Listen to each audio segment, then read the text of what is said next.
नमस्कार. न्यूज स्टेटच्या या खास कार्यक्रमात आपलं स्वागत. 2019 महाराष्ट्रातील जनता कधीच विसरू शकत नाही. याचं कारण असं आहे की 2019ला राष्ट्रपती राजवट लागली आणि ती 7 तासात उठलीही.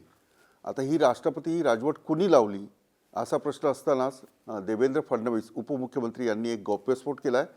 राष्ट्रपती राजवट ही शरद पवार यांनी लावली आणि उठवायलाही त्यांनीच सांगितलं. अशा प्रकारचा गौप्यस्फोट. नेमकं खरं काय खोटं काय, या सगळ्या राजकारणामध्ये नेमकं त्यावेळेला काय घडलं होतं याविषयी माझ्यासोबत बोलणार आहे सुधीर सुरूरची, ज्येष्ठ पत्रकार. सुधीरजी, खूप खूप स्वागत आपलं. मला हे सांगा की चेकमेट जे पुस्तक आहे तुमचं, त्या चेकमेटमध्ये 3 वर्षापूर्वीच हे तुम्ही सगळं लिहून ठेवलं आहे. देवेंद्र फडणवीस यांनी जे म्हटलं की राष्ट्रपती राजवट जी आहे ती शरद पवार यांनीच लावायला सांगितली आणि त्यांनीच उठवायला सांगितली, यात किती तथ्य आहे? मला असं वाटतं की देवेंद्र फडणवीस त्यांच्या बाजूने बरोबर बोलत आहेत. कारण की मला असं वाटतं तो नोव्हेंबर महिना होता 2019चा आणि राष्ट्रपती राजवट ही 12 नोव्हेंबरला महाराष्ट्रात लागू झाली होती. आणि जे चेकमेट पुस्तकाचा आपण उल्लेख केला, त्या पुस्तकात मी 2019मध्ये जेव्हा पुस्तक लिहित होतो, नंतर ते 2020मध्ये पुस्तक आलं मेच्या महिन्यामध्ये, आणि त्याच्यामध्ये या सर्व डिटेल घटनासहित त्यांच्या मीटिंगसहित या सर्व गोष्टींचा उहापोह विथ ऑथेंटिक आणि फॅक्च्युअली मांडला. आणि मला ॲज अ लेखक म्हणून, ॲज अ पत्रकार म्हणून, जेव्हा आपण एखादी बातमी करतो, सुरुवातीला त्या बातमीबद्दल काही लोक डिनायल करतात, नंतर ती बातमी खरी ठरते. अशाच पद्धतीने ॲज अ लेखक म्हणून मी ह्या गोष्टी 3 वर्षापूर्वी 3.5 वर्षापूर्वी मांडल्या होत्या. आणि तेच देवेंद्र फडणवीस यांनी आता नुकताच त्याने जो गौप्यस्फोट केला, ॲक्च्युली तो गौप्यस्फोट माझ्यासाठी नाही, लोकांसाठी असेल. त्या गोष्टी मी ऑलरेडी, म्हणजे त्यांनी जे म्हटलं ते खरं आहे? 100% खरं आहे. कारण की त्यावेळेला परिस्थिती अशी होती की काँग्रेस, म्हणजे त्याला एक पार्श्वभूमी, त्याला पार्श्वभूमी अशी की त्यावेळेला काँग्रेस पक्ष, जो सोनिया गांधी यांच्या नेतृत्वाखाली पक्ष, भारतीय आपला शिवसेनेबरोबर, उद्धव ठाकरे, आता 2 शिवसेना झाले पण त्यावेळेला एकच शिवसेना होती, शिवसेनेबरोबर येण्यासाठी एवढी उत्सुक नव्हती. आणि सोनिया गांधी यांचे मन वळवण्याचा खूप प्रयत्न चालू होते. आणि त्याच्यामध्ये राहुल गांधीसुद्धा एक डिफरंट आयडियोलॉजी जो पार्टनर आहे, म्हणजे हिंदुत्वाची विचारधारा असणारा शिवसेना, याच्याबरोबर आपण जायचं कसं. आणि जर पुरतं डिसिजन घेतलं पण त्याच्या नॅशनल पॉलिटिक्सवरती रिपरकेशन पडतील, त्याचे परिणाम आपल्याला त्यांच्या काँग्रेस पक्षाला इतर राज्यांमध्ये होतील. सेक्युलर जो वोट बेस, जसं मायनॉरिटी असेल, दलित असेल, हे लोक तुटतील, अशा एक प्रकारचा त्यांच्यामध्ये विचार होता त्यांच्या लोकांमध्ये. त्याच्यामुळे काँग्रेसचे जनरल सेक्रेटरी के.सी. गोपाल असतील, किंवा पर्टिक्युलरली साऊथचे लोक, साऊथचे जो केडर आहे काँग्रेसचा, हा विरोधात होता. तर त्याच्यामुळे हा विरोध असताना शरद पवार यांना सोनिया गांधीबद्दल कॉन्फिडन्स नव्हतं, ते येतील का शिवसेनेबरोबर सत्ता स्थापन करण्यासाठी. मी थोडंसं थांबवतो, म्हणजे या विषयावर आपण नंतरच्या भागात बोलू. पण मला हे सांगा की ही कल्पना आली कशी? म्हणजे राष्ट्रवादी काँग्रेस आणि हिंदुत्ववादी शिवसेना, ही मूळ कल्पना कुठून सुरू झाली? तुम्ही चेकमेट पुस्तकात संपूर्ण उल्लेख केला, म्हणजे त्या सगळ्या सत्ता संघर्षाचा. ही कुणाची कल्पना आहे आणि कशी आली ती? तोच मागचं जे उत्तर आहे, तर थोडा एका मिनिटात तुम्हाला सांगतो, म्हणजे ते पुढची तार कनेक्ट होईल लोकांना. रेफरन्स टू कॉन्टॅक्ट जो म्हणतो ना आपण, तर त्यावेळेला आपलं काँग्रेसबद्दल शरद पवारांना कॉन्फिडन्स नसल्यामुळे शरद पवार एक दुसरं ऑप्शन एक्सप्लोअर करत होतं, ते होतं भारतीय जनता पार्टी. ते बिहाइंड सीन आपण जे म्हणतो, तर त्याच्यामध्ये मग त्यांनी असं सांगितलं होतं की आताच वातावरण काही भारतीय जनता पार्टीबरोबर जाण्यासाठी योग्य नाही आहे. जर राष्ट्रपती राजवट लागली आणि 6 महिने राष्ट्रपती राजवटमध्ये काही डिसिजन झाले नाही, तर एक वातावरण तयार होऊ शकतं की सरकार कुठलं तरी आलं पाहिजे. त्यावेळेला मग आपण 2 पक्ष वेगवेगळ्या विचारधारेचे असले तरी एकत्र येऊ शकतो. त्यावेळेला मग ते डिसिजन घेण्यात आलं होतं राष्ट्रपती राजवटसाठी. आणि जो ड्राफ्ट देवेंद्र फडणवीसांचं एनसीपीचे लेटर जे पाठवलं होतं, ते देवेंद्र फडणवीस सुद्धा रिफ्रेश केलं होतं त्या लेटरला. राष्ट्रपतीचं लेटर होतं, पण ते लेटर हे राष्ट्रवादीचं, पण रायटिंग देवेंद्र फडणवीस यांची. तर त्याच्यामुळे कसं सुटेबल असेल, कारण की त्यावेळेला एनसीपी ऑलरेडी, राज्यपालांनी 2 पक्षांना ऑलरेडी बोलवलं होतं. भारतीय जनता पार्टी त्याची सांगितलं, आमच्याकडे तुला संख्याबळ नसल्यामुळे आम्ही सरकार बनवत नाही. त्याच्यानंतर दुसरा पक्ष होता शिवसेना. आपल्याला आठवत असेल, आदित्य ठाकरे वगैरे हे खूप मोठ्या जोशाने गव्हर्नर बंगल्यावरती गेले होते, राजभवनावरती. तर त्यावेळेला पण त्यांच्याकडे सुद्धा संख्याबळ नव्हतं, कारण की त्यावेळेला काँग्रेसचं जे लेटर येणार होतं, लेटर संध्याकाळ झाली होती, ते लेटर सुद्धा आलं नव्हतं काँग्रेसच्या पाठिंब्याचं. तर त्याच्यामुळे तिसरा पक्ष होता काँग्रेस, राष्ट्रवादी काँग्रेस. मग राष्ट्रवादी काँग्रेस सांगितलं आता काँग्रेस चौथा पक्ष आहे, त्यांना आमंत्रण जाऊ शकतो. तर ते न जाण्यासाठी मग त्यांनी काँग्रेस आणि राष्ट्रवादी काँग्रेस यांच्याकडे संख्याबळ नाही आहे, म्हणून आम्ही सत्ता स्थापन करू शकत नाही, अशा पद्धतीने रिफ्रेश करण्यात आलं त्यावेळेला ते लेटर आणि ते राज्यपालांना सुपूर्द करण्यात आलं होतं. मग त्याच्यानंतर मग राष्ट्रपती राजवट महाराष्ट्रामध्ये लागू झाली होती. काँग्रेस आणि राष्ट्रवादी काँग्रेस यांच्याकडे संख्याबळ नाही, आम्ही सरकार स्थापन करू शकत नाही, अशा प्रकारचं जे ते पत्र होतं. बरोबर आणि ते पत्र देवेंद्र फडणवीस यांनी ड्राफ्ट केलं होतं. बरोबर बरोबर. आणि मग ते गव्हर्नरला देण्यात आलं. पण काय झालं, मीन व्हाईलमध्ये काय झालं, हे सर्व चालू असताना मी स्वतः त्यावेळेला यशवंतराव चव्हाण ते राष्ट्रवादीची मीटिंग चालू असताना मी स्वतः तिथं त्या ठिकाणी ॲज अ पत्रकार म्हणून वृत्तांकन करण्यासाठी तिथं होतो. ज्या वेळेला बऱ्याच लोकांशी बोलत होतो, राष्ट्रवादीचे जे सिनियर मंडळी त्यांच्याशी किंवा बाकीच्या काँग्रेस लोकांशी. पण मीन व्हाईल काय झालं, सोनिया गांधीने होकार दिला. आता सोनिया गांधीने होकार दिल्यामुळे शरद पवारांसाठी दोन ऑप्शन होते, एक भारतीय जनता पार्टी आणि एक काँग्रेस आणि शिवसेना. मग त्यांना एक असं वाटलं की सोनिया गांधीने होकार दिल्यामुळे हे सरकार हे चांगलं मला संयुक्तिक ठरेल, आयडिओलॉजिकल पॉईंट ऑफ व्ह्यूने किंवा एक राज्याच्या आणि देशाच्या राजकारणाच्या दृष्टीने. कारण की त्याचे आर्किटेक्ट शरद पवार झाले. जर भारतीय जनता पार्टीबरोबर ते गेले असते त्यावेळेला तर पूर्ण सूत्र भारतीय जनता पार्टीच्या हातात राहिले असते. शरद पवार एक वन ऑफ द लीडर राहिले असते अलायन्स पार्टनरचा. पण हे सरकार झाल्यामुळे शरद पवारकडे सर्व सिल्वर ओककडे सर्व धुरा आली. आणि जरी मातोश्री जरचे उद्धव ठाकरे मुख्यमंत्री झाले, पण मेन जे श्रेय दिलं गेलं होतं त्या पिरियडमध्ये शरद पवारांना दिलं गेलं होतं. आणि त्याच्यामुळे त्यांची केंद्रामध्ये किंवा दिल्लीच्या राजकारणामध्ये कद सुद्धा मोठा झाला त्यांचं. आणि तोच फॉर्म्युला मला असं वाटतं झारखंडमध्ये वापरण्यात आला होता. आणि तिथं सुद्धा वेगळ्या पक्षांचं सरकार शिबू सोरेन यांचे चिरंजीव यांनी तिथं आणलं. हा फॉर्म्युलाच आता पुन्हा 2024साठी भारतीय जनता पार्टी नरेंद्र मोदी यांच्या विरोधात आप वगैरे हे वेगळ्या विचारधारेचे बाकी म्हणजे तिथून ते सुरू झालं. म्हणजे महाविकास आघाडी स्थापन झाल्यानंतर मग देशात वेगवेगळे. पण सुधीर, दोन गोष्टी खूप महत्वाच्या आहेत की देवेंद्र फडणवीस म्हणजे भाजपला खूप मोठा धक्का होता. म्हणजे अजित पवारांनी शपथ घेणं आणि मग शरद पवारांना सकाळी 10 वाजता कळणं, मग त्याने आमदारांना YB चव्हाणला बोलवणं. तर यावेळेला अजित पवारांना असं वाटलं नाही की शरद पवार हे कदाचित वेगळी भूमिका घेतील शपथ घेण्याच्या वेळेला? नाही, कसं असतं राष्ट्रवादीमध्ये आपल्याला सांगतो, एप्रिल महिन्यामध्ये आपल्याला आठवत असेल मी माझ्या न्यूजपेपरसाठी म्हणजे न्यू इंडियन साठी बातमी केली होती की अजित पवार 38 ते 40 आमदारांसही भारतीय जनता पार्टीकडे जाणार.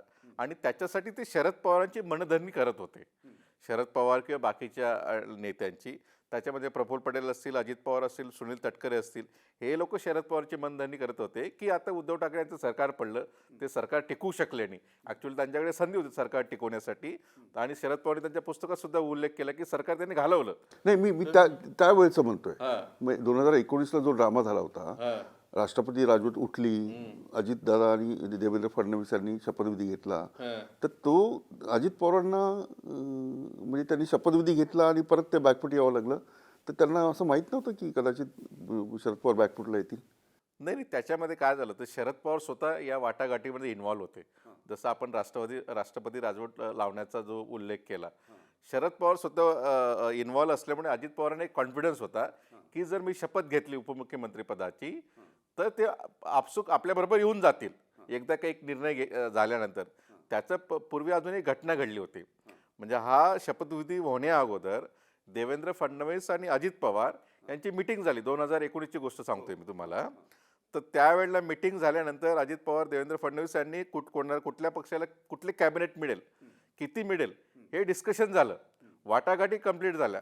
आणि त्यावेळेला अजित पवार यांनी त्यांच्या काका म्हणजे शरद पवार यांना फोन केला की आमचं डिस्कशन कम्प्लिटली झालं आहे, पोर्टफोलिओसुद्धा ॲलोकेट झाले, काय कोणाला किती मिळेल, काय मिळेल, 20-20 वगैरे माझ्या मते ते झालं होतं. शरद पवारांनी फोनवरती अजित पवारांना सांगितलं की ठीक आहे, तुम्ही दोघी चांगले काम करतायत, शाबासकी दिली. आणि अजून सांगितलं की आता एक काम करा, तुम्ही जे महामंडळ असतात, जे बोर्ड्स जसे म्हाडा असेल, सिडको असेल किंवा बाकी महामंडळ असेल, याची सुद्धा वाटाघाटी करून घ्या. म्हणजे सरकार स्थापन झाल्यानंतर त्याच्यावर वादावादी होणार नाही, ते सुद्धा त्याच्यावर सुद्धा क्लॅरिटी आणा. आणि त्यांना दुसऱ्या कामाला लावलं होतं शरद पवारांनी. पण शरद पवार यांच्या जसं मी सांगितलं काँग्रेसचा होरा वाढत गेला की येण्यासाठी जो दुसऱ्या कामाला लावलं म्हणजे काय केलं, म्हणजे ही महामंडळाची वाटणी पण करून घ्या, त्याच्यामध्ये वेळ त्याच्यामध्ये वेळ जाईल. ते वेळ he was buying the time. म्हणजे शरद पवार कसं आहे, काँग्रेसचा त्यांना होकार येतो, त्याच्यामुळे त्यांना वेळ बाय कर, कारण की त्याच्या अगोदर एक मीटिंग झाली होती नेहरू सेंटरमध्ये. त्याच्या अजित पवार उठून चालले गेले होते, कारण खरगे जे काँग्रेसचे अध्यक्ष आहेत आता, मल्लिकार्जुन खरगे विरोधी पक्षनेते राज्यसभेचे, त्यांचा आणि शरद पवार यांचं वादावादी झाली. आणि त्याच्यामध्ये शरद पवारांनी काही गोष्टी त्यांनी मागितल्या होत्या की आम्हाला स्पीकर द्या, आम्हाला होम द्या वगैरे काही गोष्टी. तर शरद पवारांनी होकार दिला नव्हता, बघू. मग खरगे यांनी सांगितलं तुम्ही आम्हाला होकार दिला दिल्लीमध्ये, आता इथं नाही म्हणतायत. मग त्यावेळेला ते थोडं मिसकम्युनिकेशनमध्ये त्यांची वादावादी झाली आणि अजित पवार उठून गेले होते. आणि दुसऱ्या दिवशी मला वाटतं तो शपथविधी झाला. त्यावेळेला शरद पवार यांचा होकार होता, पण तो होकार शपथ घेण्यासाठी होता का, हा सुद्धा महत्त्वाचा प्रश्न आहे. म्हणून शरद पवार यांनी नंतर सांगितले मी गुगली टाकली होती राष्ट्रपती राजवट उठवण्यासाठी वगैरे, असे त्यांनी नंतर क्लेरिफिकेशन दिले या गोष्टींना. कारण की शरद पवार, जसं मी सुरुवातीला म्हटलं, ते ऑप्शन एक्सप्लोअर करत होते. एखादा व्यक्ती एक option A, option B, option C ठेवतो, याचा अर्थ असा नाही की तो ऑप्शन बी किंवा सी ठेवतो म्हणजे त्याच्यावरती जाईल. ऑप्शन ठेवलं होतं त्यांनी, भारतीय जनता पार्टी. जर ऑप्शन ए झालं नसतं, ए ऑप्शन काय होतं त्यांच्यासाठी, काँग्रेस पार्टी. आता ते ए बी ऑप्शनला जेव्हा आले, जेव्हा ते टिक करणार, त्याच्या अगोदर ए ऑप्शन त्याच्या डोक्यात आलं की याचं उत्तर हे आहे. त्यांनी परत पलटी मारली आणि ऑप्शन ए कडे गेले, म्हणजे काँग्रेसकडे गेले. आणि तिथून पूर्ण सत्तानाट्य फिरलं. मग अजित पवार यांच्या, जसं आपण म्हणतो शरद पवार आणि अजित पवार यांची राजकारणाची हातुटी वेगळी आहे. अजित पवार म्हणजे एक घाव दोन तुकडे. शरद पवार म्हणजे हळूहळू ते काँग्रेसच्या पटडीत ते वाढलेले असल्यामुळे ते खूप थंड होके खावं अशी त्यांची राजनीती असते आणि शांतपणे एक चाणक्य नीतीप्रमाणे ते काम करत असतात. अजित पवार कसं एक घाव दोन तुकड्यामुळे त्यांना असं वाटलं की आपण शपथ घेतली, बाकी लोक आपल्याबरोबर आले की सर्व गोष्टी होऊन जातील.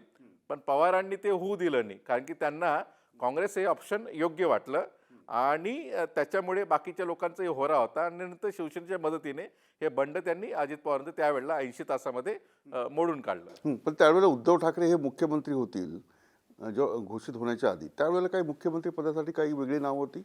ॲब्सोल्युटली. त्यावेळेला माझ्या माहितीप्रमाणे बांद्र्याजवळच मीटिंग झाली होती एका 5 स्टार हॉटेलमध्ये. त्या मीटिंगमध्ये शरद पवार, सुनील तटके, मला वाटतं दिलीप वळसे पाटील, जयंत पाटील, नंतर शरद पवार, त्या साईडला होते संजय राऊत, उद्धव ठाकरे आणि आदित्य ठाकरे, अशा लोकांची 5 स्टारमध्ये मीटिंग झाली. त्या मीटिंगमध्ये सर्व झाल्यानंतर शरद पवारांनी संजय राऊत यांना प्रश्न केला, ठीक आहे आपण सर्व एकत्र येतोय, पण पुढचा चेहरा कोण असेल? तर मग त्यांनी सांगितलं की काही जे नावं मी ऐकतोय, म्हणजे त्यावेळेला कोणाचं नाव चालू होतं, आदित्य ठाकरेचं नाव सुद्धा बॅनर लागले होते. एकनाथ शिंदेने सुद्धा खूप मोठ्या प्रमाणात प्रयत्न केला होता त्यावेळेला मुख्यमंत्री बनण्यासाठी. त्यांनी एका राष्ट्रवादीच्या मोठ्या नेत्याला सांगितलं होतं की उद्धव ठाकरेच्या नावावर सहमती करण्याऐवजी माझं नाव जर पुढे करतील तर जे काही निर्णय होतील भविष्यामध्ये त्याच्यात शरद पवार यांचा मी मान राखेल, असं सुद्धा त्यांनी मेसेज दिला होता एकनाथ शिंदे यांनी. पण पवारांना वाटलं, मग एकनाथ शिंदेनी सुद्धा प्रयत्न केले होते 100% मुख्यमंत्री प्रयत्न केले होते. पण त्यावेळेला शरद पवारांनी सांगितलं की अजित पवार असतील, बाळासाहेब थोरात असतील, अशोक चव्हाण असतील, पृथ्वीराज चव्हाण असतील, की हे लोक ऑलरेडी सीएम झालेत बाकीचे लोक, तर हे काही एकनाथ शिंदे यांच्या हाताखाली, आदित्य ठाकरे यांच्या हाताखाली काम करू शकणार नाही आणि सरकार व्यवस्थित चालणार नाही, गडबड होऊ शकते. तर त्याच्यामुळे उद्धव ठाकरे यांनी सीएम बनावं, असं त्यावेळेला त्यांनी शरद पवारांनी इन्सिस्ट केलं. मग त्यानंतर राऊत शरद पवारांना लिफ्टने खाली सोडल्यानंतर हॉटेलला वरती गेले. तो किस्सा माझ्या पुस्तकात सुद्धा आहे, चेकमेटमध्ये. आणि त्यांनी सांगितलं शरद पवार म्हणतात तुम्ही सीएम झाले पाहिजे. ते उद्धव ठाकरे त्यांची इच्छा सुप्त होती सीएम बनण्याची अनेक वर्षापासून, पण अशा पद्धतीने सीएम म्हणून त्यांना वाटलं नव्हतं. मग ते म्हणजे मी असं कसं सीएम बनू? तर त्यावेळेला आदित्य ठाकरे, मला असं वाटतं त्यांनी इन्सिस्ट केलं की बाबा ही खूप चांगली संधी आहे, आपण ती घेतली पाहिजे महाराष्ट्रासाठी, पक्षासाठी किंवा तुमच्या स्वतःसाठी सुद्धा. तर ती संधी त्यांनी घेतली आणि त्याच्यानंतर होकार कळवण्यात आला होता. नंतर ती नेहरू सेंटरला मीटिंग झाली आणि शरद पवार आल्यावर त्यांनी बाहेर नाव सुद्धा डिक्लेअर केलं होतं. तर त्याच्यामुळे ते डिसिजन झालं होतं की उद्धव ठाकरे चांगलं लिडरशिप देऊ शकतात महाराष्ट्राला आणि तिघी पक्षांचे सरकार एकत्र चालू शकतात म्हणून. मग एकनाथ शिंदेची जी इच्छा होती त्यावेळेला त्याची पूर्ण नाही झाली. मग तेव्हापासूनची नाराजी भाजपने पकडली आणि हे नवीन सरकार केलं एकनाथ शिंदेचं. बरं, ते कसं झालं? म्हणजे नेमकं एकनाथ शिंदे गळ्याला कसे लागले भाजपच्या? बघा, आपल्याला आठवत असेल 2019, 2014 ते 2019 या काळामध्ये सुद्धा भारतीय जनता पार्टीचं सरकार होतं. पण ते सरकार असताना सुद्धा व्यवस्थित मला देवेंद्र फडणवीस आणि एकनाथ शिंदे यांची ट्युनिंग होती. म्हणजे जे काही मोठं PWD सारखं खातं त्यांच्याकडे होतं आणि देवेंद्र फडणवीस मुख्यमंत्री होते, त्यांची ट्विनिंग होती. आणि मला असं वाटतं ते एका कार्यक्रमासाठी मी एकनाथ शिंदे यांना स्वतः भेटलं होतं. तर त्यावेळेला सरकार बनणार होतं महाविकास आघाडी. तेव्हा त्यांनी एक वाक्य म्हटलं होतं की मी प्रयत्न करतोय की जुनं जे काही आमचं आहे ते जॉईन करण्याचं, म्हणजे जी जुनी अलायन्स आहे 30 वर्षापूर्वीची भारतीय जनता पार्टी शिवसेना, त्यांनी एक मला अजून आठवतं ते म्हटले होते, मी जोडणाऱ्यांपैकी मोडणाऱ्यांपैकी नाही आहे. म्हणजे ते जॉईन करण्याचा त्यांचा तो प्रयत्न होता, पण त्यावेळेला ते काही यशस्वी झाले नाही. पण त्यांना त्यांची जी सुप्त इच्छा होती 2019ची, ती राहून गेली ती उद्धव ठाकरे यांच्यामुळे. आणि भारतीय जनता पार्टी तेच नेमकं हेरलं, त्यांच्या सुप्त इच्छेवरती फुंकर मारली आणि त्यांचा जो इगो होता त्याला थोडं मोठं केलं. आणि सुरुवातीला आपल्याला आठवत असेल, सुरतला फक्त 12 ते 16 लोक त्यांच्याबरोबर होते. देवेंद्र फडणवीस किंवा बाकी लोकांनी फोन केल्यानंतर इतर लोक जॉईन झाले, गुवाहाटीला असतील किंवा गोव्याला असतील. तर एकनाथ शिंदेकडे पूर्णचे पूर्ण 41 आमदार नव्हते सुरुवातीपासून, फक्त 16 आमदार होते. पण तेव्हा ज्यांना कळलं की भारतीय जनता पार्टी आपल्या पाठीमागे आहे आणि आपल्याला मिनिस्ट्री मिळणारे, सरकार स्टेबल राहणारे, म्हणून उदय सामंत असतील, गुलाबराव पाटील असतील किंवा बाकीची लोक नंतर गुवाहाटीला जाऊन शिफ्ट झाले. ते काही सुरुवातीला शिंदे बरोबर नव्हते. हां, म्हणजे शिंदेसोबत भाजप आहे म्हटल्यावर बाकीची सगळी 40ची संख्या झाली. पण सुधीर, त्याच वेळेला जेव्हा शरद पवारांनी राष्ट्रपती राजवट लावली, नंतर ती उठवली आणि महाविकास आघाडीचं सरकार आलं, तेव्हा केंद्रातले अमित शहा आणि नरेंद्र मोदी, तुम्ही उल्लेखही केला तुमच्या पुस्तकात, शरद पवार आणि अमित शहा यांची बैठकी झाली होती. ते नेमकं काय झालं होतं? म्हणजे बघा, राष्ट्रवादी काँग्रेस आणि भारतीय जनता पार्टी एकत्र यावं हे काही 2014, 2017 आणि 2019 आणि आता अजित पवारांचं जे झालं ते आता नाही झालं. याचे प्रयत्न 1999 पासून झालेत. 1999ला जेव्हा शरद पवार यांनी राष्ट्रवादी काँग्रेस स्थापन केले, सोनिया गांधी यांच्या विदेशी मुद्द्यावरनं ते वेगळे झाले काँग्रेसपासून. त्यावेळेला मला असं वाटतं की अटल बिहारी वाजपेयी, म्हणजे प्रफुल्ल पटेल यांनी सांगितलं सुद्धा त्या गोष्टीनंतर, अगोदर ते आम्हाला ऑफ द रेकॉर्ड बोलले होते, पण ते ऑन रेकॉर्ड बोलल्यानंतर त्यावेळेला अटल बिहारी वाजपेयी यांनी शरद पवारांना ऑफर दिली होती, शरदराव आपका जो पार्टी है एनसीपी, उसका सीएम बनाइए, हम आपके साथ में हैं. बोले शिवसेना भी साथ में. मग अशी ऑफर त्यांना दिली होती. मग त्यांनी सांगितलं, त्यांनी त्यावेळेला वेळ मागून घेतला होता 2 दिवसाचा, मग आपको बताता 2 दिन में. मग त्यावेळेला शरद पवार दिल्लीवरनं मुंबईत आले. मुंबईमध्ये मीटिंग झाली. मुंबईमध्ये मीटिंग झाल्यानंतर छगन भुजबळ होते किंवा बाकीचे लीडर्स जे होते महाराष्ट्रातले, RR पाटील होते, जयंत पाटील होते किंवा अजित पवार होते, ते यांच्याशी कन्सल्ट झालं. तर त्यावेळेला सर्वात जास्ती भारतीय जनता पार्टीबरोबर जाण्यासाठी विरोध कोणी केला होता? छगन भुजबळ यांनी. त्यांनी सांगितलं की नाही, आपण सेक्युलर विचारधारेचा पक्ष आहे आणि काँग्रेसबरोबर आपलं सरकार बनतंय, तर आपण कशाला भारतीय जनता पार्टीबरोबर जावं. भुजबळांनी मोठा विरोध केला होता, मधुकरराव पिचडांनी विरोध केला होता या गोष्टीसाठी. मग त्याच्यानंतर तो प्लॅन बारगडला आणि त्यांनी तिथं नाही सांगितलं. तो 1999चं. त्याच्यानंतर दुसरा प्रयत्न झाला 1914मध्ये सुद्धा. राष्ट्रवादी काँग्रेसने बाहेरून पाठिंबा दिला होता भारतीय जनता पार्टीला, तो पण न मागता दिला होता. कारण की मी RR पाटील यांच्या काही लोकांशी बोललो, त्यावेळेला RR पाटील होते, ते मला वाटतं ते हॉस्पिटलला ॲडमिट झाले होते. त्यांचे काही जे लोक ऑफिसमध्ये कामाला होते, पर्सनल PA असतील किंवा, तर त्यांना जेव्हा ते प्रकाश मेहताकडे किंवा बाकी ठिकाणी ते होते, तर त्यांनी मला सांगितलं होतं, आबांनी आम्हाला सांगितलं की आता ही काही महिन्यानंतर आपण सरकारमध्ये जाणार आहेत, तर आता टेम्पररी अरेंजमेंटमध्ये तुम्ही भारतीय जनता पार्टीच्या काही मिनिस्टरकडे तुम्ही पोस्टिंग घ्या, असं त्यावेळेला ठरलं होतं 2014मध्ये सुद्धा. तर सुरुवातीला सरकार बनायला पाठिंबा द्यायचा न मागता, हळूहळू एंट्री करायची. पण त्यावेळेला सुद्धा काहीतरी बिनसलं 2014मध्ये. पुन्हा प्रयत्न करण्यात आला 2017मध्ये.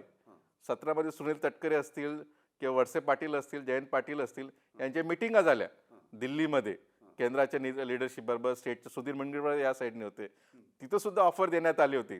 पण त्यावेळेला एक मोठी गंमत झाली. ती गंमत अशी आहे की शरद पवारांनी सांगितलं, तुम्ही ऑलरेडी शिवसेनेबरोबर सत्तेमध्ये आहेत, तर आम्ही तुमच्याबरोबर सत्तेमध्ये कसं येऊ. तर अमित शहाने सांगितलं, तुम्ही सत्तेमध्ये या, शिवसेना आपसूक बाहेर निघेल. त्यावेळेला शरद पवार बोलला की हिंदुत्ववादी पक्षाबरोबर आम्ही सत्तेमध्ये येणार नाही, शिवसेनेबरोबर पहिले शिवसेनेला बाहेर काढा, नंतर आम्ही सरकारमध्ये. 2017ची गोष्ट सांगितली. नंतर मग ते फिसकटली. मग मोदींनी अमित शहानी मोदींना ब्रीफ केलं की असं घट झालं. मग ते म्हणजे कशावरनं बिनसलं, ते म्हणे हे बाहेर काढण्याचं शिवसेनेवरनं बिझनेस. म्हणजे अडचण काय होती. मग अमित शहाने सांगितलं, जर आपण शिवसेनेला बाहेर काढलं असतं आणि शरद पवारांनी जर ऐन वेळेला नाही म्हटलं असतं, आपलं सरकार कोलॅप्स झालं असतं किंवा जास्त बार्गेनिंग सुद्धा त्यांनी केली असती. म्हणून आपण रिस्क कशाला घ्यावी, म्हणून त्यांनी त्यावेळेला नाही सांगितलं किंवा त्यावेळेला त्यांचं ते झालं नाही ते सत्तेमध्ये येण्याचं. तोच प्रयत्न पुन्हा 2019मध्ये करण्यात आला होता. शरद पवार जसं मी म्हणलं सेकंड ऑप्शन एक्सप्लोअर करत होते, पण पहिलं ऑप्शन क्लिअर झाल्यामुळे त्यांनी पुन्हा ते पॉलिटिकल आपण स्टडीचा भाग म्हणून पहिल्या ऑप्शनकडे गेले. आणि म्हणूनच ते सर्व जे काही ह्या सर्व घटना मी पुस्तकामध्ये नमूद केल्या आहेत, सर्व सीन वाईज चेकमेट चेकमेट या पुस्तकामध्ये. आणि मग अजित पवार यांनी MIT मध्ये जेव्हा वेगळे झाले, MITचं आपल्याला भाषण आठवत असेल, त्यांचा नवीन फॅक्शन झाल्यानंतर त्या सर्व गोष्टी त्यांनी उल्लेख केला. आणि त्या सर्व घटना अजित पवार बोलतात तुम्हीच आम्हाला पुढे पाठवलं, चर्चा केल्या, नंतर पाठी आला. तर त्या सर्व घटनांचा उल्लेख मी 2019 मध्ये पुस्तकात केला आहे. त्याचं पुन्हा इंडोर्समेंट अजित पवार यांनी केलं, जसं देवेंद्र फडणवीस यांनी राष्ट्रपती राजवटीचं इंडोर्समेंट केलं आज त्या पुस्तकातल्या घटनांच्या, ते अजित पवार यांनी केलं. मला असं वाटतं की अनेक दिवसापासून यांचे चालू. शरद पवार एक महाराष्ट्रातले मुरब्बी राजकारणी, 50-60 वर्षाचा त्यांचा अनुभव आहे. त्याच्यामुळे ते वेगवेगळ्या खेड्या काढण्यामध्ये ते खूप एक्सपर्ट आहेत. आणि अशाच खेळीचा हा तो भाग मला वाटतो. एक महत्त्वाचा मुद्दा आहे की शरद पवार यांचा पक्ष जो आहे तो सेक्युलर विचारधारा घेऊन चालतो. मग असं मला 1999 पासून असं दिसतंय ते भाजपच्या सोबत जाण्याचा प्रयत्न का होतोय? म्हणजे भाजपसुद्धा हिंदुत्ववादी पक्ष आहे. असं असताना लोकांमध्ये संभ्रम निर्माण होणार नाही अशी भीती नाही शरद पवार यांना? बघा, त्याच्यामध्ये दोन गोष्टी आहेत. प्रत्येक जो पक्ष असतो त्याच्यामध्ये दोन वेगळ्या विचारधारांचे लोक असतात. म्हणजे जेव्हा काँग्रेस होती स्वातंत्र्याच्या अगोदर, भारताला स्वातंत्र्य मिळण्याच्या अगोदर, त्यावेळेला जहाल आणि मवाळ असे दोन गट असायचे. म्हणजे जहाल म्हणजे कोण, टिळक असतील, आणि मवाळ म्हणजे गोखले वगैरे, आगरकर, गांधी, नंतर असे दोन गट. भारतीय जनता पार्टीमध्ये दोन गट सुद्धा होते त्यावेळेला असं विचारधारेचे. म्हणजे अटल बिहारी वेगळी विचारधारा, म्हणजे गांधीजींच्या विचारधारा मांडणारे, हिंदुत्व पण गांधीजींच्या स्टाईलने, आणि दुसरं हिंदुत्व म्हणजे गोडसे किंवा ॲग्रेसिव्ह हिंदुत्व जसे मोदी शाह वगैरे मांडतात त्या स्टाईलने. तशाच पद्धतीचे दोन विचारधारेचे किंवा दोन मतप्रवाह असणारे, असं म्हणू आपण, विचारधारेपेक्षा मतप्रवाह असणारे लोक राष्ट्रवादीमध्ये आहेत. ते तेव्हाही होते, आज सुद्धा आहेत. तर त्यावेळेला त्या काही लोकांना असं वाटत होतं की काँग्रेस आता संपलेली आहे, काँग्रेसचा लय झालेला आहे, काँग्रेसची लिडरशिप काही प्रॉमिसिंग वाटत नाही. तेव्हा राहुल गांधीची भारतजोडो झाली नव्हती किंवा अनेक गोष्टी झाल्या नव्हत्या. आता राहुल गांधी बऱ्यापैकी इमर्ज होते. तर त्यावेळेला जर भविष्याचं राजकारण करायचं असेल तर मोठ्या पक्षाबरोबर आपण गेलं पाहिजे. आणि कसं असतं, मोठ्या पक्षाबरोबर गेलं तर आपण जिवंत राहू, तगू, आपला पक्ष जिवंत राहील. नाहीतर अजर आपला पक्ष, जसं मणिपूरमध्ये छोट्या पक्षांची हालत भारतीय जनता पार्टीने केली, गोव्यामध्ये गोमंतक पक्ष हा सर्वात मूळचा पक्ष जसं शिवसेना आपल्याकडे, त्याची हालत काय आपण गोव्यामध्ये बघतोय. तर आपलं सुद्धा एंड होईल ह्या भीती. मग आता शरद पवार का जात नाहीत भाजपसोबत? कसं आहे, शरद पवारचं आता जर तुम्ही राजकारण बघितलं ना, तर शरद पवार सेक्युलर प्रोग्रेसिव्ह विचारधारा आहे. त्यांचं वय जवळजवळ 83, पण त्यांच्यामध्ये जोश लढण्याची त्यांची नुकतीच मी मुलाखत सुद्धा घेतली होती. एक त्यांच्यामध्ये जज्बा आहे, म्हणजे या वयात सुद्धा फाईट करण्याचा त्यांना. आणि ते कसं आहे, या वयामध्ये ते भारतीय जनता पार्टी बरोबर जाऊन त्यांच्या शेवटच्या या मला पॉलिटिकल जे फॅगेंड आपण जे म्हणू शकतो त्याच्यामध्ये ते असे मला नाही वाटत त्यांची ती वेगळ्या पद्धती विचारधारा ते ॲक्सेप्ट करतील या वयामध्ये. नाहीतर भविष्यामध्ये जेव्हा आपण माझ्यासारखे पुस्तक लिहितील की शरद पवारने आयुष्यभर सेक्युलर प्रोग्रेसिव्ह या सर्वांचं राजकारण केलं आणि शेवटी काय केलं की भारतीय जनता पार्टी बरोबर केलं, त्यांना तो डाग लावून घ्यायचा नाही आहे. ही पहिली गोष्ट. दुसरी गोष्ट, सेक्युलर प्रोग्रेसिव्ह मांडणारा खूप मोठा तरुणांचा वर्ग महाराष्ट्रामध्ये मोठ्या प्रमाणात आहेत. आपण जर सोशल मीडिया बारकाईने बघितला तर ती विचारधारा ते हिरिरीने मांडतात आणि स्ट्रॉंगली मांडतात, आणि त्यांच्यामध्ये ते शरद पवारांना मानतात. त्याच्यामुळे तो वर्ग खूप मोठ्या प्रमाणात आहे. आज सुद्धा शरद पवारांचे जे सभा झाल्या बीडला असतील किंवा येवल्याला असेल, कोल्हापूरला असेल, जळगावला असेल, तरुणांचा तिथं संच खूप मोठ्या प्रमाणात, आणि ते बी प्रोग्रेसिव्ह डेव्हलपमेंट या विचारांचा. त्याच्यामुळे जर भारतीय जनता पार्टी बरोबर गेले तर तो पूर्ण संच ते लूज करतील त्या तरुणांचा. तसा लॉस त्यांनी अगोदर एकदा भोगलेला आहे.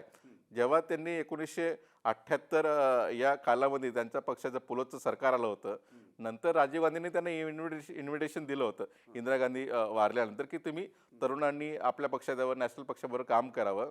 त्यावेळेला त्यांचा जो जनाधार होता, त्यांचा मला असं वाटतं समाजवादी पक्ष त्यांचा होता, त्यावेळेला शरद पवारांचे माझ्यामध्ये 8 का 9 काहीतरी खासदार होते आणि ते राष्ट्रीय अध्यक्ष होते. तेव्हा सुद्धा ते पहिल्या बेंचवर बसायचे लोकसभेमध्ये. तर त्यावेळेला ते काँग्रेसमध्ये विलीन झाल्यानंतरचा पक्ष सर्वात मोठा लॉस त्यांचा मराठवाड्यामध्ये झाला होता. आणि ती 1985ला हा, म्हणजे ती राजीव पोकळी- राजीव गांधींनी त्यांना जेव्हा हा, ती पोकळी शिवसेनेने भरून काढली आणि शिवसेनेचा उदय झाला मराठवाड्यामध्ये. नंतर शिवसेना तिथं अजिबात नव्हती. त्याच्यामुळे तो लॉस त्यांचा खूप मोठा झाला होता त्या पिरियड. दोन प्रश्न आहेत. देवेंद्र फडणवीस यांनी जाहीररित्या असं बोलणं याचे काय अर्थ आहेत? मला असं वाटतं की राष्ट्रवादी काँग्रेसबरोबर जी वाटाघाटी भारतीय जनता पार्टी चालू होती, त्याच्या शेवटच्या क्षणाला शरद पवार यांनी नाही म्हटल्यामुळे भारतीय जनता पार्टीला आणि त्यांच्या लोकांना सुद्धा, म्हणजे छगन भुजबळ असतील, दिलीप वळसे पाटील असतील, हसन मुश्रीफ असतील, रोज शरद पवारांकडे जायचे आणि सांगायचे आम्हाला जेलमध्ये पाठवण्याऐवजी आपण सत्तेच्या पक्षाबरोबर गेलं पाहिजे. या वयात आम्ही जेलमध्ये कुठल्या मेडिसिन खाणार, काय खाणार, ते त्यांची सर्व चिंता त्यांनी व्यक्त केली होती. आणि त्याच्यामुळे शरद पवार त्यांना माहिती आहे जाणार आहेत, त्यांनी त्यांना जाऊ दिलं. आणि त्यांनी सांगितलं की त्यावेळेला त्यांनी खूप म्हटलं होतं की ज्या ईडी, सीबीआय, इन्कम टॅक्सच्या ज्या फायली असतात, जरी त्यांना असं वाटलं की भारतीय जनता पार्टी गेल्यानंतर आपल्या सर्व फायली बंद होतील, त्यांचं वाक्य महत्त्वाचं आहे. संजय राऊत यांनी त्यांच्या कॉलममध्ये लिहिलं होतं रोकटोकमध्ये की ईडी, सीबीआयच्या सेंट्रल एजन्सीच्या फाईल असतात त्या टेबलवरच्या कबडमध्ये जातील, ते पूर्ण एंड होणार नाही.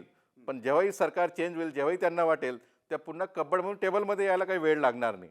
त्याच्यामुळे तुम्हाला जो रिलीफ मिळेल हा टेम्पररी मिळेल, तुमच्या फायली परमनंटली क्लोज होणार नाहीत. त्याच्यामुळे तुम्ही जरी डिसिजन घेताय तरी तो तुमच्या टेम्पररी रिलीफ असेल. त्याच्यामुळे मला असं वाटतं की शरद पवार भारतीय जनता पार्टी आता हे देवेंद्र फडणवीस रिव्हील करण्यामागचं कारण असं आहे की त्यांना कळून चुकलं की अजित पवार बरोबर आता शरद पवार येत नाही, सुप्रिया सुळे येत नाही. त्यांनी वेगळी आता मोठ्या प्रमाणात लढाई सुरू केलेली ऑलरेडी. इंडिया जे गठबंधनची मीटिंग झाली ग्रँड हयातमध्ये, आपण सुद्धा होता त्या मीटिंगचं सुद्धा ते he was one of the host. आणि आता जे त्यांची जी कमिटी बनली नॅशनल कोऑर्डिनेशन कमिटी, ते डी फॅक्टो त्या कमिटीचे चेअरमनच आहेत. म्हणजे ते सर्वात सिनियर मोस्ट कोण व्यक्ती असेल त्या कमिटीमध्ये शरद पवारच आहेत. त्याच्यामुळे ते सर्व पक्षांना एकत्र आणण्याची पुन्हा त्यांनी ती लढाई सुरू केली. मग शरद पवार येत नसतील, मग आपण त्यांना कसं काउंटर करायचं, तर त्यांना डिस्क्रेडिट करायचं किंवा त्यांना डॅमेज करायचं, हा भाग मला ह्या स्ट्रॅटेजीमध्ये वाटतो. म्हणजे त्यांना या गोष्टी रिव्हील करायचं की शरद पवार कसे आमच्याबरोबर होते किंवा येणार होते.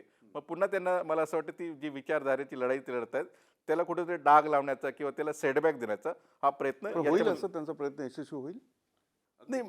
मला असं वाटतं की शरद पवार लोकांना, महाराष्ट्राची जनतेची त्यांना 50-60 वर्षापासून बघते. शरद पवार ज्या खेड्या करतात लोकांना आवडतं की शरद पवार किती माहीर आहे. किंवा बाळासाहेब ठाकरे स्वतः म्हणायचे शरद पवार हे बारामतीत तेल लावलेले पैलवान आहेत, ते कधीच कोणाच्या हातामध्ये येत नाही. तर त्याच्यामुळे लोकांना माहिती की शरद पवार अशा खेड्या करतात आणि लोकांना आवडतं. थोडाफार प्रमाणात डॅमेज होऊ शकतो, पण लार्जर डॅमेज मला नाही वाटत.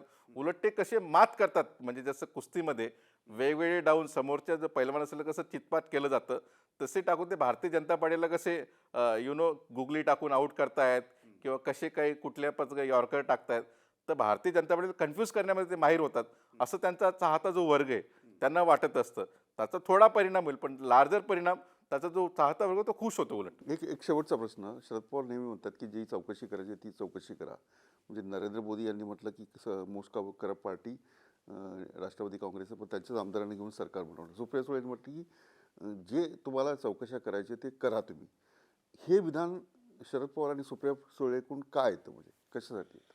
बघा विलास, आतापर्यंत राष्ट्रवादीवर जेही आरोप झालेले आहेत ते आरोप म्हणजे राष्ट्रवादी काँग्रेस जन्मल्यानंतर ते अजित पवारवर झाले आहेत, छगन भुजबळवर झालेले आहेत, हसन मुश्रीफवर झालेले आहेत, किंवा बाकी जे लोक गेलेत भारतीय जनता पार्टीबरोबर अजित पवार फॅक्शनचे, सुनील तटकरे, किरीट सोमय्या त्यांच्यावर रोज बोलायचं एके काळामध्ये, त्या लोकांवरती झाले. त्याच्यामुळे शरद पवारवरती इंडिव्हिज्युअल असे कुठले अटॅक झाले नाहीत. ते गोपीनाथ मुंडेंच्या काळामध्ये झाले होते त्यावेळेला, पण राष्ट्रवादी झाल्यानंतर ते अटॅक सर्व ह्या लोकांवरती झाले. आता हे लोक पूर्णपणे कोणाबरोबर गेले आहेत, भारतीय जनता पार्टीबरोबर गेलेले आहेत. त्याच्यामुळे त्यांच्याकडे असं करप्ट किंवा त्यांना कोणी असं काय म्हणलं ते एक ब्लॅकमेल इझिली होऊन जाईल किंवा सकम होऊन जाईल अशी लिडरशिप त्यांच्याकडे आता राहिली नाही आहे. मला असं वाटतं ज्या लोकांना 2014 पासून 17 पर्यंत, 19 पर्यंत, 2024 मध्ये ज्या लोकांना भारतीय जनता पार्टीने आरोप केलेले, ते सर्व लोकांची जर आपण लिस्ट काढली, ते सर्व लोक काँग्रेसचे, राष्ट्रवादी काँग्रेस किंवा इतर पक्षांचे आज भारतीय जनता पार्टी यांच्या आश्रयाला आहेत. म्हणजे विखे पाटील असतील किंवा कोणी तुम्ही नावं घ्या काँग्रेसची सुरुवातीपासून ज्या ज्या लोकांना सिरियस आरोप केले ते लोक भारतीय जनता पार्टीच्या याच्याखाली आता म्हणजे आता यांना काही भीती नाही जे उरलेले आहेत. हो ते आता ते त्यांची रस्त्याची लढाई लढायला हे लोक तयार झालेले आहेत. आता आणखी एक शेवटचा प्रश्न. सुधीर, देवेंद्र फडणवीस यांची विधानं, त्यांनी जे सांगितलेले गौप्यस्फोट किंवा शरद पवार यांनी सांगितलेली माहिती, याच्या व्यतिरिक्त आणखी काय ड्रामॅटिक या सगळ्या सत्ता संघर्षामध्ये जे लोकांच्या पुढे आलं नाही? अशा बऱ्याच गोष्टी असतील. आता कसं असतं, तो एक हत्तीचा पिरियड आपण म्हणू. आता एक पत्रकार म्हणून मी अनेक सोर्स असतील किंवा अनेक आपले संबंध जे डेव्हलप झालेले असते ओव्हर द पिरियड ऑफ टाईममध्ये, एक कॉन्फिडन्सली अनेक लोकांनी त्यावेळेला शेअर केले त्या गोष्टी. त्याच्यामुळे अनेक गोष्टी असतील की अजून ते लोकांच्या पुढे आल्या नाही आहेत. म्हणजे त्यावेळेला सोनिया गांधी यांना मनवण्यासाठी मी तुम्हाला आश्चर्य वाटेल की त्यावेळेला काँग्रेसच्या आमदारांना एवढी भीती नव्हती की त्यांना पोचिंग वगैरे काही चालू सुद्धा नव्हतं. पण तरी त्यांनी एक माहोल तयार केला की आम्हाला पळवण्यात येतं, आम्हाला हे करण्यात येतं, तर आम्हाला कुठेतरी पाठवा.